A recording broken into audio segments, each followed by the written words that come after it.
তো প্রথম থেকে সব দেখছেন, আমাদের খলিলুর রহমান কি শূন্য হাতে ফিরেছেন?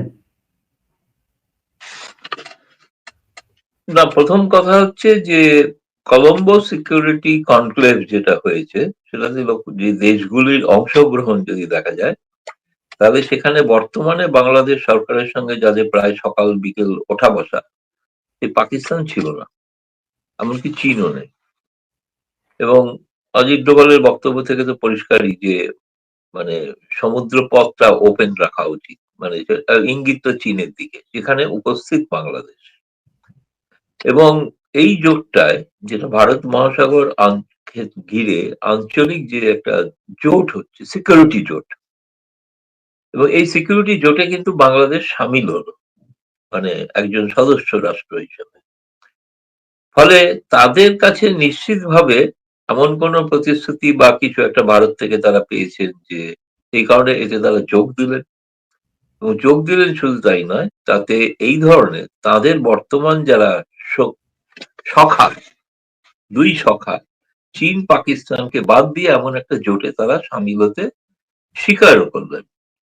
এবং এটা নিঃসন্দেহে একটা গুরুত্বপূর্ণ, আমি বলবো যে বর্তমানে এই আঞ্চলিক উপমহাদেশে একটা নতুন একটা রাজনৈতিক সমীকরণ আমি দেখতে পাচ্ছি। এবং এই যে জোটগুলো যদি লক্ষ্য করে দেখা যায়, যে যে কত উদ্দেশ্যে গঠিত: এক, সন্ত্রাসবাদ, মানে সেটা টার্গেট পাকিস্তান; দুই হচ্ছে উন্মুক্ত সমুদ্র, মানে টার্গেট চীন। এবং এটা কার আইডিয়া? এই আইডিয়াটা হচ্ছে স্বয়ং পেন্টাগনের, ওয়াশিংটনের, হোয়াইট হাউসের, আমেরিকার ডিপ স্টেটের। ফলে তারা পেছনে আছেন, তাদের দেখা যাচ্ছে না। এবং সেখানে বাংলাদেশ এমন একটা, এবং আমার ধারণা যে এই ক্ষেত্রে তাদের আভ্যন্তরীণ রাজনীতির ক্ষেত্রে এখনো সেটা বলা যাবে না যে তারা মানে কি পেয়ে গেলেন। কিন্তু আমি যদি বলে, কূটনীতিতে একটা বড় জিনিস হচ্ছে বডি ল্যাঙ্গুয়েজ। বডি ল্যাঙ্গুয়েজ তার, এখানে তার লাঞ্চ ডিনার সবই করেছেন, কোনোটা বয়কট করেননি।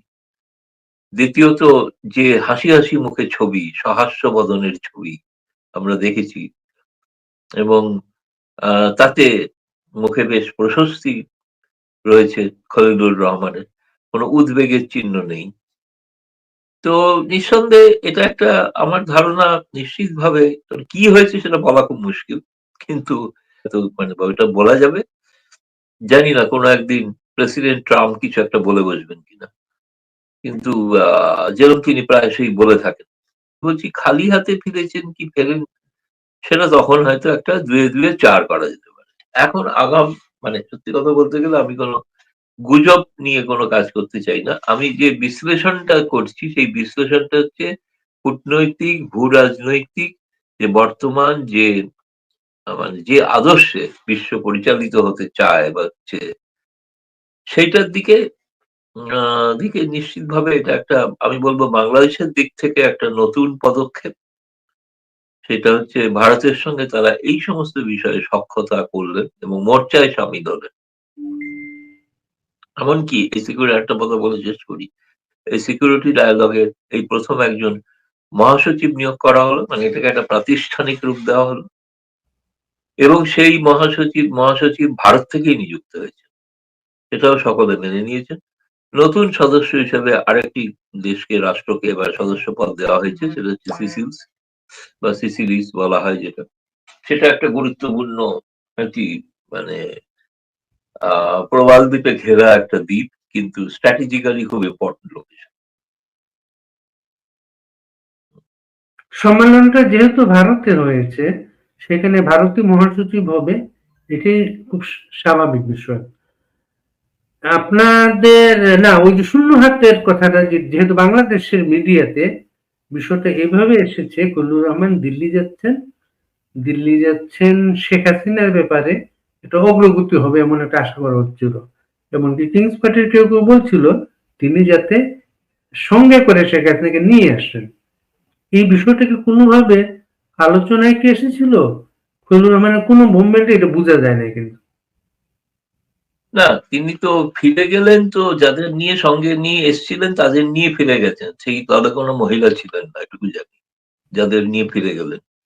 ফলে যারা লিখেছিলেন কিংস পার্টির কথা যারা বলেছিলেন তারা ব্যাখ্যাটা দিন যে কেন শেখ হাসিনাকে নিয়ে ফিরলেন না, খলিলুর রহমান তাহলে কি শূন্য হাতে ফিরলেন? এটা আমি বলবো না, এটা ওরাই বলবেন। ওরা যেহেতু বলেছিলেন শেখ হাসিনাকে নিয়ে ফিরবেন, তো সেটা ওই জবাবটা ওরাই দিতে পারবেন যে কেন ফিরতে পারলেন না। তাহলে ভারত ছাড়েনি তাকে না, শেখ হাসিনাকে। ভারত শেখ হাসিনাকে ফেরত দেওয়া হবে না জানিয়ে দিয়েছে হয়তো। সে কারণে তিনি নিয়ে যেতে পারেননি, এটাই তো আমি বিশ্লেষণ করতে পারি এই আর কি। জানিয়ে দিয়েছে, এটা কি কোনোভাবে কোন ইয়ে থেকে আপনি বলছেন ভারত জানিয়ে দিয়েছে শেখ হাসিনাকে দেবে না? না, এই কারণেই ভারতের ঘোষিত নীতি তিনি আমাদের অতিথি, তিনি যতদিন এখানে থাকতে চাইবেন ততদিন থাকবেন। তাহলে কারোর হাতে তো তুলে দেওয়ার প্রশ্ন, তুলে দেওয়া বাংলাদেশের হাতে তুলে দেওয়ার প্রশ্নের ক্ষেত্রে যে বন্দি প্রত্যর্পণ চুক্তি বা আইসিটি ট্রাইব্যুনালের যে আহ, মানে যেভাবে বিচার হয়েছে সেই সব বিচারগুলোকে ভারত কখনো স্বীকার করে না, এবং ভারত আইসিটি স্বাক্ষরকারী নয়। আইসিটিতে শেখ হাসিনাকে মুক্ত করে দিলেও ভারতের কিছু লম্পজম্প করার ছিল না, আর যেখানে ফাঁসি দিয়েছেন তাতেও লম্পজম্প করার কিছু ছিল না। ফলে ভারত মানে এই আইসিটি নির্বাচন নিয়ে এটা যদি কোনো অন্য আদালতে কোনো রায় হতো সে বিষয়ে তখন একটা ভাবনা চিন্তার বিষয় ছিল, কিন্তু আইসিটি নিয়ে কোনো ভারতের মাথা ব্যথা নেই। এই হচ্ছে বক্তব্য আমার। কারণ সেই কারণেই বলতে পারি যে এই ভিত্তিতে আর দ্বিতীয়ত হচ্ছে ফেরত দেবে কি দেবে না সবটাই তো জরির ওপর আলোচনা হচ্ছে। আগে চিঠিটা আসুক, চিঠিটাই তো লিখে উঠতে পারেননি এখন। আর কতদিন লাগবে চিঠি লিখতে? চিঠিটা লিখুন, চিঠিটা লেখার পর তখন একটা প্রশ্ন ওঠে। আগে চিঠির বিষয়টা আমরা শুনেছিলাম, এখন বলা হচ্ছে হ্যাকে আন্তর্জাতিক আদালতে আর্জি জানাবে বা মামলা করবে। আর আপনি এখানে বললেন ওই আন্তর্জাতিক আদালতের ভারতের স্বাক্ষরই করে নেয়। হুম, ভারত তার সদস্য নয়। ভারতের আন্তর্জাতিক আদালতে, ওই আদালতে তো সে তো তোমার ওখানে আগেই আমি আলোচনা করেছি না, যে শেখ হাসিনা আগেই তো সেখানে গেছেন। আর্টিকেল 15 অনুসারে যে কমিউনিকেশন সে তো শেখ হাসিনা আগেই করেছেন। ফলে ওদের এখন যাবেন মানে এখন জানি না ওদেরকে বলতে, ওদের কোনো কিছু জবাব চাওয়া হয়েছে কিনা, আন্তর্জাতিক ট্রাইব্যুনাল কোনো জবাব চেয়েছে কিনা, সেই জন্য যাচ্ছে কিনা সেটা এখনো জানি না। এটা আর একটু পরে খোঁজ নিয়ে জানতে হবে। ভারতের শত্রু রাষ্ট্র পাকিস্তানের সাথে বাংলাদেশের এখন নরম মরম সম্পর্ক। পাকিস্তানের যারাই আসছেন তারা কিন্তু লালমনিরহাটও যাচ্ছেন, ওইখানে চিকেন নেক যে স্পর্শকাতর এলাকাটা সেটার বিষয়ে একটা মুভমেন্ট সবসময় বোঝা যাচ্ছে সেটা। এই খলিলুর রহমানকে সফরকে কেন্দ্র করে কোন কোন ভারতীয় মিডিয়াতে এমন এসেছে, তাকে এমন একটা কথা বলা হয়েছে, আহ ভারত অপারেশন সিঁদুর সিঁদুর স্থগিত করে নাই, অপারেশন সিঁদুরটা শেষ হয়ে যায় নাই। এটা কি করবো, বাংলাদেশের সমান সীমান্তে কোন জঙ্গি ঘাঁটি থাকলে সেখানে ভারত আক্রমণ করতে পারে এমন কোন আভাস সেটা? না, এটা তো ভারতের ঘোষিত নীতি, যে প্রধানমন্ত্রী মোদী বলেছেন না প্রকাশ্যে, ভারত যদি আক্রান্ত হয় তাহলে ভারত এখন সেটা কূটনৈতিক ভাবে সমাধান করবে না, সরাসরি সামরিক আঘাত আনবে। কিন্তু ঘোষিত নীতি এখনো, মানে আমি বলবো যে এখনো ভারত সেইভাবে বাংলাদেশের থেকে আক্রান্ত হয়নি। কিছু এই সন্ত্রাসবাদী কিছু জঙ্গি সংগঠনের কিছু আভাস ইঙ্গিত পাওয়া যাচ্ছে, দিল্লিতে যে ব্লাস্ট হয়েছে তার সঙ্গে যোগাযোগে সে ব্যাপারে কোনো তথ্য আদান প্রদান হয়ে থাকতে পারে।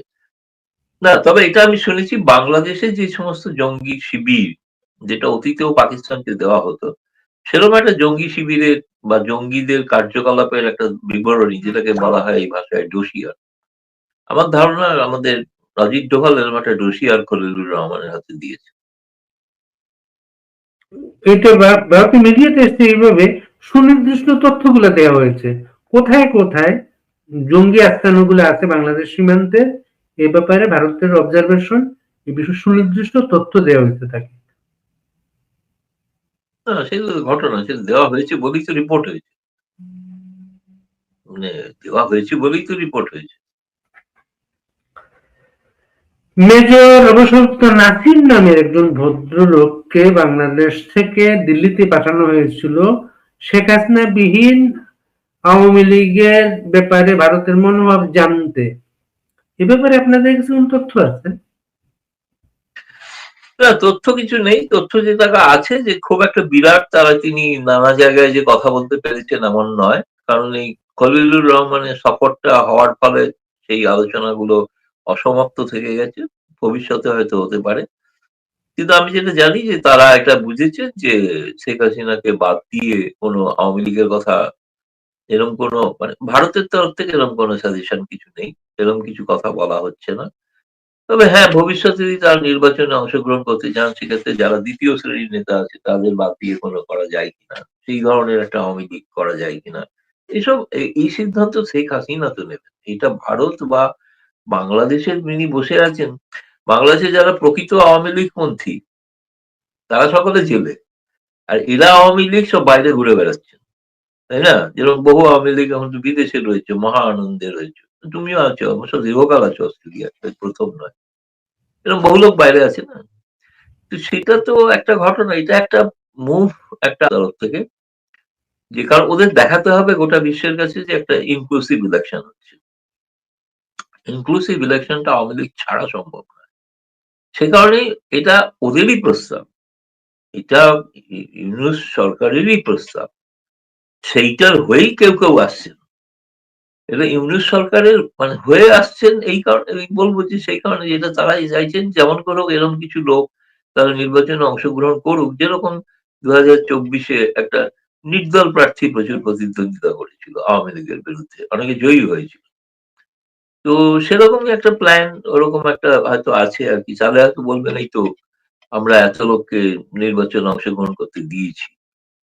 এবং সেইটা নিয়ে হয়তো কোনো আলোচনা হয়ে থাকতে পারে, হতে পারে। কিন্তু সে ব্যাপারে আমি বলছি আওয়ামী লীগের নেতা এখনো শেখ হাসিনা। তাকে নেতৃত্ব থেকে না সরালে অথবা বিকল্প আওয়ামী লীগ না গড়লে তুললে সেই সিদ্ধান্তটা নেবে কে? সে তো ভারতের পক্ষে নেওয়া সম্ভব না। বাংলাদেশের পক্ষেও সম্ভব না, ট্রাম্পের পক্ষেও নেওয়া সম্ভব না। সিদ্ধান্তটা নেবেন তো শেখ হাসিনা নিজে। তিনি তো এখনো নেত্রী। নেত্রী শুধু না, তিনি এখনো প্রধানমন্ত্রী, সাংবিধানিক প্রধানমন্ত্রী। তিনিই তো সিদ্ধান্ত নেবেন। খলিলুর রহমানের সফর নিয়ে বাংলাদেশি মিডিয়াতে একটা নিউজ এসেছে, উনি বলেছেন ভারতকে বাংলাদেশের অভ্যন্তরীণ ব্যাপারে যদি হস্তক্ষেপ করা না হয় এটাকে নির্বাচন প্রসঙ্গ হতে পারে। সাময়িকভাবে সার্বভৌমত্বের কথা বলেছেন। ওটা বাংলাদেশের নিজস্ব কোনো কারণে মনে হয়েছে যে ইন্ডিয়া ইন্টারফেয়ার। এটা তো বাংলাদেশের একটা স্বাভাবিক একটা যে ভাবনা, যেটা ভারত বিরোধী অংশের যে ভাবনা, তারা হচ্ছে ভারত হস্তক্ষেপ করে ভারত তার পছন্দ মতো সরকারকে সেখানে বসিয়ে দেয়। এরকম একটা ধারণা আছে না তাদের? অনেক রকম ধারণা, এইসব ধারণা নিয়ে থাকেন তারা। মানে গোটা দেশটাই তো গুজবে চলে। তথ্যের উপর চলে না। এই গুজবের কারণে হতে পারে সেই ধারণাটাকেই অনুযায়ী তিনি সেই গুজবটাকেই তিনি এবার আনুষ্ঠানিকভাবে বলেছেন যে ভারত কেন সার্বভৌম রাষ্ট্রের উপর কেন হস্তক্ষেপ করতে যাবে? কোনো কালেই করেনি, কোনো কালেই করেনি এবং আজও নয়, ভবিষ্যতেও করবে না। এটা নিশ্চিত। এটা বাংলাদেশের মানুষই করবে, ভারতের পছন্দের সরকার হতে পারে, সেটা অন্য জিনিস। কিন্তু সেটা তো ভারত গিয়ে তো কাউকে ভোট দিয়ে সরকার তৈরি করে দেয়নি। ভোট তো যেভাবেই দিক সেটা তো বাংলাদেশের মানুষ দিয়েছে। তারা একটা সময় সেটা প্রতিবাদ করেছে। প্রতিবাদ করে এখন আর একটা নতুন সরকার, অন্য সরকার এসছে। কিন্তু ভারত যদি বাংলাদেশ সীমান্তের জঙ্গি ঘাঁটিতে হামলা করে এটা কি সার্বভৌমত্ব হস্তক্ষেপ হবে না? সে ভারত আক্রান্ত হলে তো right two right two attack বা রাইট টু ডিফেন্ড যে শব্দটা ইউনূসের খুব প্রভাবশালী আমেরিকান প্রশাসন বলে থাকেন, যেটাতে ইউনূস বিশ্বাস করে। তাদের থিওরি হচ্ছে রাইট টু ডিফেন্ড মানে হচ্ছে আক্রমণ হলে প্রতি আক্রমণ করা। এটা তো মার্কিনই নীতি। তাহলে তো বোঝা উচিত। তিনি মার্কিন নীতিটা ভালো বোঝেন। আপনি আমাদের গত অনুষ্ঠানে একটা কথা বলেছেন, অনেকে আমাদের অনুরোধ করেছে এই কথাটা আবার আপনাকে জিজ্ঞেস করতে, আপনি স্পষ্ট করেন নাই। এমন কিছু ঘটছে যেটা বাংলাদেশে কেউ জানে না। না, বাংলাদেশে কেউ জানে না মানে আমি বলছি যে এমন কিছু ঘটছে মানে এই যে সরকার এত ভারত বিরোধী জেহাদের কথা বলে তারা ভারতেই এলেন আলোচনা করতে। তো এটাই তো ভেতরে ভেতরে হচ্ছিল, তার একটা প্রকাশ্যে দেখা গেল। খলিলুর রহমানের মতো একজন ন্যাশনাল সিকিউরিটি অ্যাডভাইজার এলেন, সঙ্গে আরো অনেককে নিয়ে এলেন। সবার নাম প্রকাশ্যে বলা হয়েছে, কারোর নাম বলা হয়নি, এমনও কিছু লোক এসছেন সঙ্গে। তো তারা সবাই মিলে এসে এখানে তো ভারতের সঙ্গে আলোচনা করতে এসেছিলেন না। সেই জন্য আমি বলছি ভেতরে যেটা হচ্ছে সেটা বাইরের মানুষ জানতে পারে না। বাইরের মানুষ জানবে এটা যে খলিলুর রহমান গিয়ে ভারতকে প্রায় হুমকি দিয়ে এসছে, যেটা বাংলাদেশের কাগজে ছাপা হবে, আর ভারতে ছাপা হবে না, বাংলাদেশের কাগজে ছাপা হবে। ওটা ওদের কনস্টিটিউন্সিকে তারা খুব উজ্জীবিত, দেখেছো, ভারতকে হুমকি দিয়ে তিনি চলে এসছে। কিন্তু ভারতের সঙ্গে যে আলোচনাটা করে এলেন এবং চীন পাকিস্তান বাদে একটা সামরিক জোটে সামিল হলেন, বাংলাদেশ কখনো কোনো সামরিক জোটে সামিল হয়নি আজ পর্যন্ত। শেখ হাসিনা ভারত যেখানে আছে কোয়াডে তাকে জয়েন করার জন্য বহু অনুরোধ করা হয়েছে, তিনি জয়েন করেননি শেখ হাসিনা। কারণ যদিও কোয়াড সামরিক জোট নয়, তা সত্ত্বেও করেন। ইন্দো প্যাসিফিকেও যোগ দেয়, শেখ হাসিনা যোগ দেননি।